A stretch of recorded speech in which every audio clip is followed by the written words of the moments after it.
ಮುಂದಿನ ಸುದ್ದಿಯನ್ನ ನೋಡೋಣ. ಸೌಜನ್ಯ ಪರ ಹೋರಾಟಗಾರ ಗಿರೀಶ್ ಮಠಣ್ಣನವರಿಗೆ ಮತ್ತೆ ಸಂಕಷ್ಟ ಎದುರಾಗಿದೆ. ಈ ಹಿಂದೆ ವಿಧಾನಸೌಧ ಬಳಿ ಬಾಂಬ್ ಇಟ್ಟಿದ್ದ ಆರೋಪ ನ್ಯಾಯಾಲಯದಲ್ಲಿ ಖುಲಾಸೆಯಾಗಿತ್ತು. ಆದರೆ ಇದೀಗ ಮತ್ತೆ ಆ ಪ್ರಕರಣ ತನಿಖೆಗೆ ಒಳಪಡಿಸಬೇಕು ಅಂತೇಳಿ ಸಾಮಾಜಿಕ ಕಾರ್ಯಕರ್ತ ಪ್ರಶಾಂತ್ ಸಂಬರಗಿ ಬೆಂಗಳೂರು ನಗರ ಪೊಲೀಸ್ ಆಯುಕ್ತರ ಕಚೇರಿಗೆ ಹಾಗೂ ಗೃಹ ಕಾರ್ಯದರ್ಶಿಗೆ ದೂರನ್ನ ಸಲ್ಲಿಸಿದ್ದಾರೆ. ಇವತ್ತು ನಮ್ಮ ಪೊಲೀಸ್ ಕಮಿಷನರ್ ಮತ್ತು ಹೋಮ್ ಸೆಕ್ರೆಟರಿಯ ಭೇಟಿಯ ಉದ್ದೇಶ ಏನು ಅಂದ್ರೆ ಈ ಕೇಸನ್ನ ಮತ್ತೆ ವಾಪಸ್ ತಗೋಬೇಕು. ಯಾಕೆಂದ್ರೆ ಅವರ ಅನೇಕ ವಿಡಿಯೋಗಳಲ್ಲಿ ಕನ್ಫೆಷನ್ ಇದೆ. ಆ ಕನ್ಫೆಷನ್ ಸ್ಟೇಟ್ಮೆಂಟ್ ಅನ್ನ ಕ್ರಿಮಿನಲ್ ಕೇಸ್ಗೆ ಯಾವ ಲಿಮಿಟೇಷನ್ ಇಲ್ಲ. ಆ ಕ್ರಿಮಿನಲ್ ಕೇಸ್ಗೆ ಲಿಮಿಟೇಷನ್ ಇಲ್ಲದೆ ಇರೋದ್ರಿಂದ ಮತ್ತೆ ಅದನ್ನ ತನಿಖೆಗೆ ತಗೋಬೇಕು. ಈ ತನಿಖೆಯನ್ನ ಚುರುಕುಗೊಳಿಸಬೇಕು. ಯಾಕೆಂದ್ರೆ ಅವರ ಹಿನ್ನೆಲೆಯನ್ನು ನೋಡಿದಾಗ ಸತತವಾಗಿ ಅವರು ಧರ್ಮಸ್ಥಳದ ವಿರುದ್ಧ ಮಾತಾಡ್ತಾ ಇದ್ದಾರೆ. ಅವರು ಒಂದು ಕ್ರಿಮಿನಲ್ ಬೆಂಟ್ ಆಫ್ ಮೈಂಡ್ ಇದೆ ಅಂತ ನಮಗೆ ಅನಿಸ್ತಾ ಇದೆ. ಮುಂದಿನ ಸುದ್ದಿಯನ್ನ ನೋಡೋಣ. ಸೌಜನ್ಯ ಪರ ಹೋರಾಟಗಾರ ಗಿರೀಶ್ ಮಠಣ್ಣನವರಿಗೆ ಮತ್ತೆ ಸಂಕಷ್ಟ ಎದುರಾಗಿದೆ. ಈ ಹಿಂದೆ ವಿಧಾನಸೌಧ ಬಳಿ ಬಾಂಬ್ ಇಟ್ಟಿದ್ದ ಆರೋಪ ನ್ಯಾಯಾಲಯದಲ್ಲಿ ಖುಲಾಸೆಯಾಗಿತ್ತು. ಆದರೆ ಇದೀಗ ಮತ್ತೆ ಆ ಪ್ರಕರಣ ತನಿಖೆಗೆ ಒಳಪಡಿಸಬೇಕು ಅಂತೇಳಿ ಸಾಮಾಜಿಕ ಕಾರ್ಯಕರ್ತ ಪ್ರಶಾಂತ್ ಸಂಬರಗಿ ಬೆಂಗಳೂರು ನಗರ ಪೊಲೀಸ್ ಆಯುಕ್ತರ ಕಚೇರಿಗೆ ಹಾಗೂ ಗೃಹ ಕಾರ್ಯದರ್ಶಿಗೆ ದೂರನ್ನ ಸಲ್ಲಿಸಿದ್ದಾರೆ. ಇವತ್ತು ನಮ್ಮ ಪೊಲೀಸ್ ಕಮಿಷನರ್ ಮತ್ತು ಹೋಮ್ ಸೆಕ್ರೆಟರಿಯ ಭೇಟಿಯ ಉದ್ದೇಶ ಏನು ಅಂದ್ರೆ ಈ ಕೇಸನ್ನ ಮತ್ತೆ ವಾಪಸ್ ತಗೋಬೇಕು. ಯಾಕೆಂದ್ರೆ ಅವರ ಅನೇಕ ವಿಡಿಯೋಗಳಲ್ಲಿ ಕನ್ಫೆಷನ್ ಇದೆ. ಆ ಕನ್ಫೆಷನ್ ಸ್ಟೇಟ್ಮೆಂಟ್ ಅನ್ನ ಕ್ರಿಮಿನಲ್ ಕೇಸ್ಗೆ ಯಾವ ಲಿಮಿಟೇಷನ್ ಇಲ್ಲ. ಆ ಕ್ರಿಮಿನಲ್ ಕೇಸ್ಗೆ ಲಿಮಿಟೇಷನ್ ಇಲ್ಲದೆ ಇರೋದ್ರಿಂದ ಮತ್ತೆ ಅದನ್ನ ತನಿಖೆಗೆ ತಗೋಬೇಕು. ಈ ತನಿಖೆಯನ್ನ ಚುರುಕುಗೊಳಿಸಬೇಕು. ಯಾಕೆಂದ್ರೆ ಅವರ ಹಿನ್ನೆಲೆಯನ್ನು ನೋಡಿದಾಗ ಸತತವಾಗಿ ಅವರು ಧರ್ಮಸ್ಥಳದ ವಿರುದ್ಧ ಮಾತಾಡ್ತಾ ಇದ್ದಾರೆ. ಅವರು ಒಂದು ಕ್ರಿಮಿನಲ್ ಬೆಂಟ್ ಆಫ್ ಮೈಂಡ್ ಇದೆ ಅಂತ ನಮಗೆ ಅನಿಸ್ತಾ ಇದೆ. ಮುಂದಿನ ಸುದ್ದಿಯನ್ನ ನೋಡೋಣ. ಸೌಜನ್ಯ ಪರ ಹೋರಾಟಗಾರ ಗಿರೀಶ್ ಮಠಣ್ಣನವರಿಗೆ ಮತ್ತೆ ಸಂಕಷ್ಟ ಎದುರಾಗಿದೆ. ಈ ಹಿಂದೆ ವಿಧಾನಸೌಧ ಬಳಿ ಬಾಂಬ್ ಇಟ್ಟಿದ್ದ ಆರೋಪ ನ್ಯಾಯಾಲಯದಲ್ಲಿ ಖುಲಾಸೆಯಾಗಿತ್ತು. ಆದರೆ ಇದೀಗ ಮತ್ತೆ ಆ ಪ್ರಕರಣ ತನಿಖೆಗೆ ಒಳಪಡಿಸಬೇಕು ಅಂತೇಳಿ ಸಾಮಾಜಿಕ ಕಾರ್ಯಕರ್ತ ಪ್ರಶಾಂತ್ ಸಂಬರಗಿ ಬೆಂಗಳೂರು ನಗರ ಪೊಲೀಸ್ ಆಯುಕ್ತರ ಕಚೇರಿಗೆ ಹಾಗೂ ಗೃಹ ಕಾರ್ಯದರ್ಶಿಗೆ ದೂರನ್ನ ಸಲ್ಲಿಸಿದ್ದಾರೆ. ಇವತ್ತು ನಮ್ಮ ಪೊಲೀಸ್ ಕಮಿಷನರ್ ಮತ್ತು ಹೋಮ್ ಸೆಕ್ರೆಟರಿಯ ಭೇಟಿಯ ಉದ್ದೇಶ ಏನು ಅಂದ್ರೆ ಈ ಕೇಸನ್ನ ಮತ್ತೆ ವಾಪಸ್ ತಗೋಬೇಕು. ಯಾಕೆಂದ್ರೆ ಅವರ ಅನೇಕ ವಿಡಿಯೋಗಳಲ್ಲಿ ಕನ್ಫೆಷನ್ ಇದೆ. ಆ ಕನ್ಫೆಷನ್ ಸ್ಟೇಟ್ಮೆಂಟ್ ಅನ್ನ ಕ್ರಿಮಿನಲ್ ಕೇಸ್ಗೆ ಯಾವ ಲಿಮಿಟೇಷನ್ ಇಲ್ಲ. ಆ ಕ್ರಿಮಿನಲ್ ಕೇಸ್ಗೆ ಲಿಮಿಟೇಷನ್ ಇಲ್ಲದೆ ಇರೋದ್ರಿಂದ ಮತ್ತೆ ಅದನ್ನ ತನಿಖೆಗೆ ತಗೋಬೇಕು.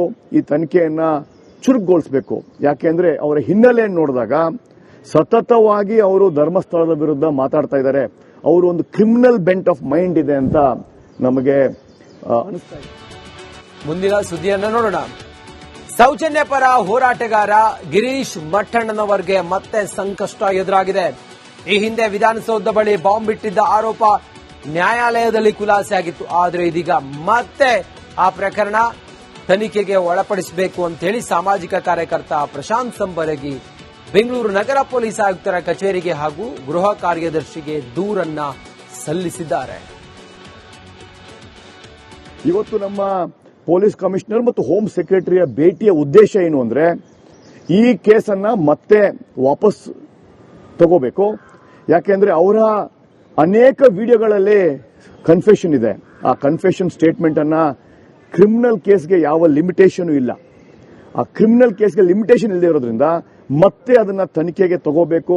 ಈ ತನಿಖೆಯನ್ನ ಚುರುಕುಗೊಳಿಸಬೇಕು. ಯಾಕೆಂದ್ರೆ ಅವರ ಹಿನ್ನೆಲೆಯನ್ನು ನೋಡಿದಾಗ ಸತತವಾಗಿ ಅವರು ಧರ್ಮಸ್ಥಳದ ವಿರುದ್ಧ ಮಾತಾಡ್ತಾ ಇದ್ದಾರೆ. ಅವರು ಒಂದು ಕ್ರಿಮಿನಲ್ ಬೆಂಟ್ ಆಫ್ ಮೈಂಡ್ ಇದೆ ಅಂತ ನಮಗೆ ಅನಿಸ್ತಾ ಇದೆ. ಮುಂದಿನ ಸುದ್ದಿಯನ್ನ ನೋಡೋಣ. ಸೌಜನ್ಯ ಪರ ಹೋರಾಟಗಾರ ಗಿರೀಶ್ ಮಠಣ್ಣನವರಿಗೆ ಮತ್ತೆ ಸಂಕಷ್ಟ ಎದುರಾಗಿದೆ. ಈ ಹಿಂದೆ ವಿಧಾನಸೌಧ ಬಳಿ ಬಾಂಬ್ ಇಟ್ಟಿದ್ದ ಆರೋಪ ನ್ಯಾಯಾಲಯದಲ್ಲಿ ಖುಲಾಸೆಯಾಗಿತ್ತು. ಆದರೆ ಇದೀಗ ಮತ್ತೆ ಆ ಪ್ರಕರಣ ತನಿಖೆಗೆ ಒಳಪಡಿಸಬೇಕು ಅಂತೇಳಿ ಸಾಮಾಜಿಕ ಕಾರ್ಯಕರ್ತ ಪ್ರಶಾಂತ್ ಸಂಬರಗಿ ಬೆಂಗಳೂರು ನಗರ ಪೊಲೀಸ್ ಆಯುಕ್ತರ ಕಚೇರಿಗೆ ಹಾಗೂ ಗೃಹ ಕಾರ್ಯದರ್ಶಿಗೆ ದೂರನ್ನ ಸಲ್ಲಿಸಿದ್ದಾರೆ. ಇವತ್ತು ನಮ್ಮ ಪೊಲೀಸ್ ಕಮಿಷನರ್ ಮತ್ತು ಹೋಮ್ ಸೆಕ್ರೆಟರಿಯ ಭೇಟಿಯ ಉದ್ದೇಶ ಏನು ಅಂದ್ರೆ ಈ ಕೇಸನ್ನ ಮತ್ತೆ ವಾಪಸ್ ತಗೋಬೇಕು. ಯಾಕೆಂದ್ರೆ ಅವರ ಅನೇಕ ವಿಡಿಯೋಗಳಲ್ಲಿ ಕನ್ಫೆಷನ್ ಇದೆ. ಆ ಕನ್ಫೆಷನ್ ಸ್ಟೇಟ್ಮೆಂಟ್ ಅನ್ನ ಕ್ರಿಮಿನಲ್ ಕೇಸ್ಗೆ ಯಾವ ಲಿಮಿಟೇಷನ್ ಇಲ್ಲ. ಆ ಕ್ರಿಮಿನಲ್ ಕೇಸ್ಗೆ ಲಿಮಿಟೇಷನ್ ಇಲ್ಲದೆ ಇರೋದ್ರಿಂದ ಮತ್ತೆ ಅದನ್ನ ತನಿಖೆಗೆ ತಗೋಬೇಕು. ಈ ತನಿಖೆಯನ್ನ ಚುರುಕುಗೊಳಿಸಬೇಕು. ಯಾಕೆಂದ್ರೆ ಅವರ ಹಿನ್ನೆಲೆಯನ್ನು ನೋಡಿದಾಗ ಸತತವಾಗಿ ಅವರು ಧರ್ಮಸ್ಥಳದ ವಿರುದ್ಧ ಮಾತಾಡ್ತಾ ಇದ್ದಾರೆ. ಅವರು ಒಂದು ಕ್ರಿಮಿನಲ್ ಬೆಂಟ್ ಆಫ್ ಮೈಂಡ್ ಇದೆ ಅಂತ ನಮಗೆ ಅನಿಸ್ತಾ ಇದೆ. ಮುಂದಿನ ಸುದ್ದಿಯನ್ನ ನೋಡೋಣ. ಸೌಜನ್ಯ ಪರ ಹೋರಾಟಗಾರ ಗಿರೀಶ್ ಮಠಣ್ಣನವರಿಗೆ ಮತ್ತೆ ಸಂಕಷ್ಟ ಎದುರಾಗಿದೆ. ಈ ಹಿಂದೆ ವಿಧಾನಸೌಧ ಬಳಿ ಬಾಂಬ್ ಇಟ್ಟಿದ್ದ ಆರೋಪ ನ್ಯಾಯಾಲಯದಲ್ಲಿ ಖುಲಾಸೆಯಾಗಿತ್ತು. ಆದರೆ ಇದೀಗ ಮತ್ತೆ ಆ ಪ್ರಕರಣ ತನಿಖೆಗೆ ಒಳಪಡಿಸಬೇಕು ಅಂತ ಹೇಳಿ ಸಾಮಾಜಿಕ ಕಾರ್ಯಕರ್ತ ಪ್ರಶಾಂತ್ ಸಂಬರಗಿ ಬೆಂಗಳೂರು ನಗರ ಪೊಲೀಸ್ ಆಯುಕ್ತರ ಕಚೇರಿಗೆ ಹಾಗೂ ಗೃಹ ಕಾರ್ಯದರ್ಶಿಗೆ ದೂರನ್ನ ಸಲ್ಲಿಸಿದ್ದಾರೆ. ಇವತ್ತು ನಮ್ಮ ಪೊಲೀಸ್ ಕಮಿಷನರ್ ಮತ್ತು ಹೋಮ್ ಸೆಕ್ರೆಟರಿಯ ಭೇಟಿಯ ಉದ್ದೇಶ ಏನು ಅಂದ್ರೆ ಈ ಕೇಸನ್ನ ಮತ್ತೆ ವಾಪಸ್ ತಗೋಬೇಕು. ಯಾಕೆಂದ್ರೆ ಅವರ ಅನೇಕ ವಿಡಿಯೋಗಳಲ್ಲಿ ಕನ್ಫೆಷನ್ ಇದೆ. ಆ ಕನ್ಫೆಷನ್ ಸ್ಟೇಟ್ಮೆಂಟ್ ಅನ್ನ ಕ್ರಿಮಿನಲ್ ಕೇಸ್ಗೆ ಯಾವ ಲಿಮಿಟೇಷನ್ ಇಲ್ಲ. ಆ ಕ್ರಿಮಿನಲ್ ಕೇಸ್ಗೆ ಲಿಮಿಟೇಷನ್ ಇಲ್ಲದೆ ಇರೋದ್ರಿಂದ ಮತ್ತೆ ಅದನ್ನ ತನಿಖೆಗೆ ತಗೋಬೇಕು. ಈ ತನಿಖೆಯನ್ನ ಚುರುಕುಗೊಳಿಸಬೇಕು. ಯಾಕೆಂದ್ರೆ ಅವರ ಹಿನ್ನೆಲೆಯನ್ನು ನೋಡಿದಾಗ ಸತತವಾಗಿ ಅವರು ಧರ್ಮಸ್ಥಳದ ವಿರುದ್ಧ ಮಾತಾಡ್ತಾ ಇದ್ದಾರೆ. ಅವರು ಒಂದು ಕ್ರಿಮಿನಲ್ ಬೆಂಟ್ ಆಫ್ ಮೈಂಡ್ ಇದೆ ಅಂತ ನಮಗೆ ಅನಿಸ್ತಾ ಇದೆ. ಮುಂದಿನ ಸುದ್ದಿಯನ್ನ ನೋಡೋಣ.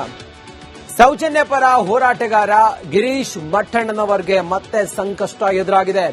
ಈ ಹಿಂದೆ ವಿಧಾನಸೌಧ ಬಳಿ ಬಾಂಬ್ ಇಟ್ಟಿದ್ದ ಆರೋಪ ನ್ಯಾಯಾಲಯದಲ್ಲಿ ಖುಲಾಸೆಯಾಗಿತ್ತು. ಆದರೆ ಇದೀಗ ಮತ್ತೆ ಆ ಪ್ರಕರಣ ತನಿಖೆಗೆ ಒಳಪಡಿಸಬೇಕು ಅಂತ ಹೇಳಿ ಸಾಮಾಜಿಕ ಕಾರ್ಯಕರ್ತ ಪ್ರಶಾಂತ್ ಸಂಬರಗಿ ಬೆಂಗಳೂರು ನಗರ ಪೊಲೀಸ್ ಆಯುಕ್ತರ ಕಚೇರಿಗೆ ಹಾಗೂ ಗೃಹ ಕಾರ್ಯದರ್ಶಿಗೆ ದೂರನ್ನ ಸಲ್ಲಿಸಿದ್ದಾರೆ. ಇವತ್ತು ನಮ್ಮ ಪೊಲೀಸ್ ಕಮಿಷನರ್ ಮತ್ತು ಹೋಮ್ ಸೆಕ್ರೆಟರಿಯ ಭೇಟಿಯ ಉದ್ದೇಶ ಏನು ಅಂದ್ರೆ ಈ ಕೇಸನ್ನ ಮತ್ತೆ ವಾಪಸ್ ತಗೋಬೇಕು. ಯಾಕೆಂದ್ರೆ ಅವರ ಅನೇಕ ವಿಡಿಯೋಗಳಲ್ಲಿ ಕನ್ಫೆಷನ್ ಇದೆ. ಆ ಕನ್ಫೆಷನ್ ಸ್ಟೇಟ್ಮೆಂಟ್ ಅನ್ನ ಕ್ರಿಮಿನಲ್ ಕೇಸ್ಗೆ ಯಾವ ಲಿಮಿಟೇಷನ್ ಇಲ್ಲ. ಆ ಕ್ರಿಮಿನಲ್ ಕೇಸ್ಗೆ ಲಿಮಿಟೇಷನ್ ಇಲ್ಲದೆ ಇರೋದ್ರಿಂದ ಮತ್ತೆ ಅದನ್ನ ತನಿಖೆಗೆ ತಗೋಬೇಕು. ಈ ತನಿಖೆಯನ್ನ ಚುರುಕುಗೊಳಿಸಬೇಕು. ಯಾಕೆಂದ್ರೆ ಅವರ ಹಿನ್ನೆಲೆಯನ್ನು ನೋಡಿದಾಗ ಸತತವಾಗಿ ಅವರು ಧರ್ಮಸ್ಥಳದ ವಿರುದ್ಧ ಮಾತಾಡ್ತಾ ಇದ್ದಾರೆ. ಅವರು ಒಂದು ಕ್ರಿಮಿನಲ್ ಬೆಂಟ್ ಆಫ್ ಮೈಂಡ್ ಇದೆ ಅಂತ ನಮಗೆ ಅನಿಸ್ತಾ ಇದೆ. ಮುಂದಿನ ಸುದ್ದಿಯನ್ನ ನೋಡೋಣ.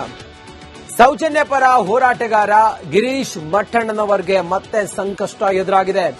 ಈ ಹಿಂದೆ ವಿಧಾನಸೌಧ ಬಳಿ ಬಾಂಬ್ ಇಟ್ಟಿದ್ದ ಆರೋಪ ನ್ಯಾಯಾಲಯದಲ್ಲಿ ಖುಲಾಸೆಯಾಗಿತ್ತು. ಆದರೆ ಇದೀಗ ಮತ್ತೆ ಆ ಪ್ರಕರಣ ತನಿಖೆಗೆ ಒಳಪಡಿಸಬೇಕು ಅಂತ ಹೇಳಿ ಸಾಮಾಜಿಕ ಕಾರ್ಯಕರ್ತ ಪ್ರಶಾಂತ್ ಸಂಬರಗಿ ಬೆಂಗಳೂರು ನಗರ ಪೊಲೀಸ್ ಆಯುಕ್ತರ ಕಚೇರಿಗೆ ಹಾಗೂ ಗೃಹ ಕಾರ್ಯದರ್ಶಿಗೆ ದೂರನ್ನ ಸಲ್ಲಿಸಿದ್ದಾರೆ. ಇವತ್ತು ನಮ್ಮ ಪೊಲೀಸ್ ಕಮಿಷನರ್ ಮತ್ತು ಹೋಮ್ ಸೆಕ್ರೆಟರಿಯ ಭೇಟಿಯ ಉದ್ದೇಶ ಏನು ಅಂದ್ರೆ ಈ ಕೇಸನ್ನ ಮತ್ತೆ ವಾಪಸ್ ತಗೋಬೇಕು. ಯಾಕೆಂದ್ರೆ ಅವರ ಅನೇಕ ವಿಡಿಯೋಗಳಲ್ಲಿ ಕನ್ಫೆಷನ್ ಇದೆ. ಆ ಕನ್ಫೆಷನ್ ಸ್ಟೇಟ್ಮೆಂಟ್ ಅನ್ನ ಕ್ರಿಮಿನಲ್ ಕೇಸ್ಗೆ ಯಾವ ಲಿಮಿಟೇಷನ್ ಇಲ್ಲ. ಆ ಕ್ರಿಮಿನಲ್ ಕೇಸ್ಗೆ ಲಿಮಿಟೇಷನ್ ಇಲ್ಲದೆ ಇರೋದ್ರಿಂದ ಮತ್ತೆ ಅದನ್ನ ತನಿಖೆಗೆ ತಗೋಬೇಕು. ಈ ತನಿಖೆಯನ್ನ ಚುರುಕುಗೊಳಿಸಬೇಕು. ಯಾಕೆಂದ್ರೆ ಅವರ ಹಿನ್ನೆಲೆಯನ್ನು ನೋಡಿದಾಗ ಸತತವಾಗಿ ಅವರು ಧರ್ಮಸ್ಥಳದ ವಿರುದ್ಧ ಮಾತಾಡ್ತಾ ಇದ್ದಾರೆ. ಅವರು ಒಂದು ಕ್ರಿಮಿನಲ್ ಬೆಂಟ್ ಆಫ್ ಮೈಂಡ್ ಇದೆ ಅಂತ ನಮಗೆ ಅನಿಸ್ತಾ ಇದೆ.